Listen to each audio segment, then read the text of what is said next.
Stress is not just making you tired, it is changing your brain.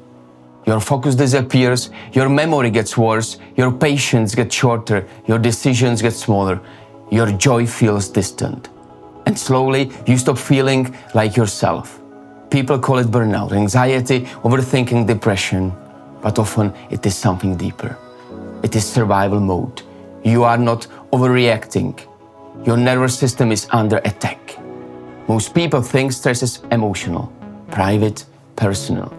Something to manage better, sleep more, meditate more, be stronger, be calmer. But chronic stress is not just a feeling, it is biology.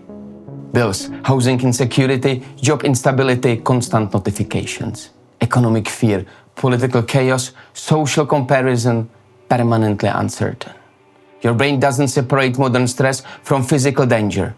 It reacts the same way. Fight, freeze, again and again and again. That creates something dangerous. People blame themselves for a brain stuck in protecting mode. They think they are failing, when often they are adapting to permanent threat. The truth is simple. Chronic stress changes the brain. It creates negative neuroplasticity. The brain becomes more reactive than reflective, less predictive, more defensive. Memory weakens, attention drops. Executive function declines. Long-term thinking disappears. Impulsive reactions, they rise. Relationships suffer, isolation grows. Studies in psychiatry have shown stress and depression change brain structure itself.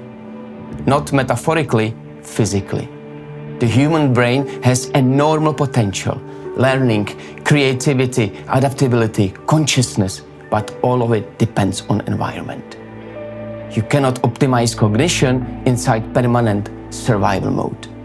You cannot self-improve through chronic emergency. This is not weakness, that is neurobiology. And the cruelest part is this. We live in a world obsessed with brain optimization while ignoring the systems making brains collapse. This is why Manifesto Point 8 matters. Unlock the brain, the hidden costs of stress. Because protecting mental health is not therapy alone, it is system design. The United Nations Universal Declaration of Human Rights protects the right to live in security, Article 3, the right to health and well-being, Article 25, and the right to human development, Article 27. That was the foundation, and it matters.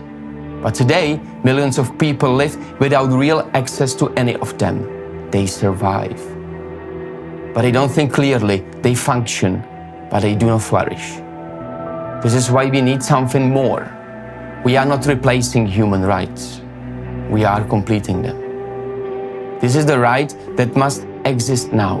The right to mental clarity, the right to work-life balance and dignity, the right to live in systems that protect cognition, attention, emotional stability, and human potential. Because mental clarity is not luxury, it is infrastructure. This is not radical. This is basic dignity, and I learned this slowly, like many people do. At first, you think you just need discipline, better habits, better routines, better performance, until one day you realize you are trying to optimize yourself inside of an environment designed for exhaustion. That question stayed. What if the problem is not your mindset, but the conditions your mind is forced to survive in? Because if society keeps people in permanent stress, it controls more than productivity. It controls consciousness. And once you see that, you stop asking why people feel broken. You start asking why stress became normal. This is point 11 of 32. One chapter, one movement, one future. If stress is rewiring the brain, then dignity must begin there. Support mental clarity. Support human environments, support systems that protect people before they collapse. Share this message, sign the movement, nominate 3 people, and tell us, what are you burning for?